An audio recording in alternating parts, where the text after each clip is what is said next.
ลาลาลาลาลาลาลาลาลาลาลาลาลาลา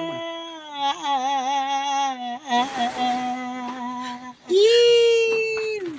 ตายอีกจาก10 สากายพอเด้อผู้ชายแบบนี้ผู้ชายที่หล่อผู้ชายที่สูง ใส่กระสอบ ผู้ชายที่ใหญ่ผู้ชายที่ยาวผู้ชายที่แข็งผู้ชายที่อึดผู้ชายที่ถึกผู้ชายที่ทนผู้ชายที่เฮ็ดให้เราบ่ย้านหน้าฝนผู้ชายที่บ่ย้านความจนเพราะความจนมันสิวัดค่าของคนมองกันในยามที่ลำบากนะจ๊ะขอบคุณความจน